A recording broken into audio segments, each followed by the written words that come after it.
ආයුබෝවන් සුබ දවසක්.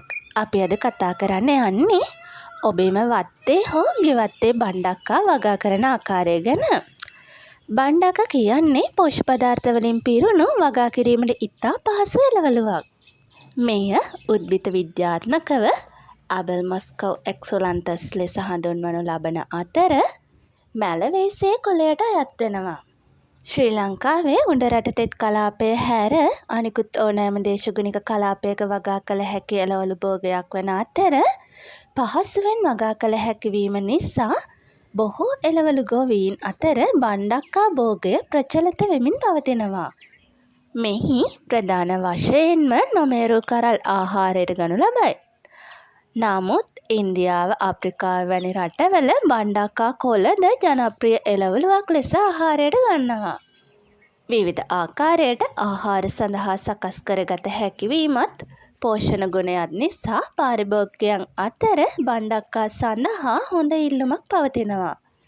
ලපටි කරල් වල ප්‍රෝටීන කෙඳි වර්ග khනිජ අතරින් කැල්සියම් සහ අයඩීන් වැඩි වශයෙන් පවතිනවා. අයඩීන් ඌනතාවය නිසා ඇතිවන ගලගණ්ඩය වැනි රෝග වළක්වා ගැනීමේදී බණ්ඩක්කා වැදගත් කාර්යයක් ඉටු කරනවා. බණ්ඩක්කා වගා කිරීමට ඔබට අවශ්‍ය වන්නේ හොඳ තත්ත්වයේ බීජ, පොහොර, වගා කිරීමට සුදුසු ස්ථානයක්. බණ්ඩක්කා හිරු එළිය ලැබෙන තැන්වල හොඳින් වැඩෙනවා. මෙහි බීජ අවශ්‍යතාවය හෙක්ටයාරයකට කිලෝග්‍රෑම් 4.5යි. සිටුවන කාල වනුයේ මහකන්නයේදී සැප්තැම්බර් මස මුල සිට ඔක්තෝබර් මස මුල දක්වාත්, යලකන්නයේදී අප්‍රේල් මස සිට මැයි මස මුල දක්වාත් වගාව ඇරඹීම සඳහා ප්‍රශස්ත කාල වෙනවා. බණ්ඩක්කා සිටුවීමේ පරතරය වනුයේ පෙළි අතර සෙන්ටිමීටර් 90ක් හා පැල අතර සෙන්ටිමීටර් 60ක් පරතරයට වලවල් සකසා ඒවා දිරාපත් වූ ගොම පොහොර කොම්පෝස්ට් වලින් පුරවා ගැනීමෙන් පසු බීජ 3-4ක් එකිනෙකට තරමක් දුරින් වලක සිටුවනවා. බීජ ප්‍රෝහණය වේගවත් කිරීම සඳහාත් ඒකාකාරී වගාවක් ලබා ගැනීම සඳහාත් බීජ සිටුවීමට පැය 24කට කාලයක් පෙර ජලයේ පොඟවා බීජ සිටුවීම සිදු කරනු ලබනවා. බීජ සිටුවා සති 2කට පසු එක් වලක නිරෝගී ශක්තිමත් පැල 2ක් බැගින් ඉතිරිවන සේ වැඩි පැල ඉවත් කළ යුතුයි. පස පිළිබඳව බැලුවතින් ආම්ලික හෝ ක්ෂාරීය නොවන මනා ජල වහනයක් සහිත පසක් භෝගයේ සාර්ථක වර්ධනයට යෝග්‍ය වෙනවා.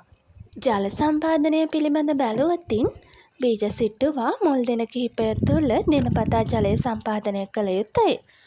පසුව පස්සේ තෙතමනය අනුව අවශ්‍ය පරිදි ජලය සපයන්න අවශ්‍යයි. වල් පැල පාලනය පිළිබඳ බැලුවතින් පැල කුඩා අවධියේදී පැල වටා වල් පැල ඇටි අතින් ගලවා ඉවත් කරන්න. සෑම විටම වගාව වල් පැල ඇටි වලින් තොරව තබා ගන්න. එමගින් රෝග හා පලිබෝධ හානි අවම කරගන්න පුළුවන් වෙනවා. පොහොර පිළිබඳ බැලුවතින් හොඳින් දිරාපත් වූ කාබනික ද්‍රව්‍ය වගාවට යෝග්‍යයි. කෘෂිකර්ම දෙපාර්තමේන්තුවේ නිර්දේශිත රසායනික පොහොර නිර්දේශය තිරයේ දැක්වෙනවා. අස්වනු නෙලීම පිළිබඳ බැලුවතින් බීජ සිටුවා දින 50ක් 100ක් දක්වා කාලය තුළ අස්වනු වාර 25ක් පමණ නෙලා ගන්න පුළුවන්. උදය හෝ සවස් කාලය වැනි සූර්ය රශ්මිය අඩු අවස්ථාවක අස්වනු නෙලීම සිදු කිරීමෙන් කරල් වලට සිදුවන ජලහානිය අඩු කරගන්න පුළුවන්. අස්වනු නෙලීම මුවහත් පිහියක් වැනි උපකරණයක් යොදාගෙන සිදු කළ යුතුයි. නෙලාගත් අස්වැන්න යාන්ත්‍රික හානි සිදු නොවන පරිදි ප්‍රවේශමෙන් කූඩ වැනි භාජන වලට ඇසුරුම් කළ යුතුයි.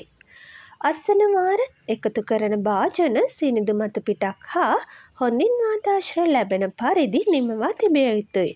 නෙලන ලද අස්වැන්න හැකි ඉක්මනින් සිසිල් ස්ථානයකට රැගෙන යා යුතුයි. අස්වනු ප්‍රවාහන උදය හෝ රාත්‍රී කාලයේදී සිදු කිරීමෙන් අස්වනු වලට සිදුවන ගුණාත්මක හානිය අවම කරගන්න පුළුවන්. බණ්ඩක්කා වගාවේ ගුණාත්මය පවත්වා ගැනීම සඳහා දිනක් හැර දිනක් ලපටි කරල් වල නටුව පිහියකින් කපා නෙලාගත යුතුයි. මෙහි අස්වැන්න දේශගුණික කලාපය කන්නය හා ප්‍රභේදය අනුව වෙනස් විය හැකියි. සාමාන්‍යයෙන් හෙක්ටයාරයකට මෙට්‍රික් ටොන් 10ක් 15ක් පමණ අස්වැන්නක් ලබා ගන්න පුළුවන්. ඉතාමත් කෙටි කාලයක් තුළ වැඩි ලාභයක් ලබාගත හැකි භෝග වගාවක් ලෙස බණ්ඩක්කා වගාව හඳුන්වා දිය හැකි අතර රෝග හා පලිබෝධ හානියද අඩුයි. තම දෛනික අවශ්‍යතාවය සපුරා ගැනීම සඳහා මල් බෝච්චක වුවද මෙම භෝගය වගා කිරීමට හැකියාව තිබෙනවා. මෙම වීඩියෝව තුළින් බණ්ඩක්ක වගාව පිළිබඳ දැනුමක් ලබාගත්ත කියලා මම විශ්වාස කරනවා. ඉතින් මේ වීඩියෝ එක හොඳයි නම් ලයික් කරලා කමෙන්ට් කරන්න අමතක කරන්නත් එපා. තවත් මෙවැනි කෘෂිකාර්මික වීඩියෝ නැරඹීම සඳහා ඉෂූ ෆාම් YouTube නාලිකාව සබ්ස්ක්‍රයිබ් කරන්න. අදට මම සමුගන්නවා. ඔයාලට සුබ දවසක්.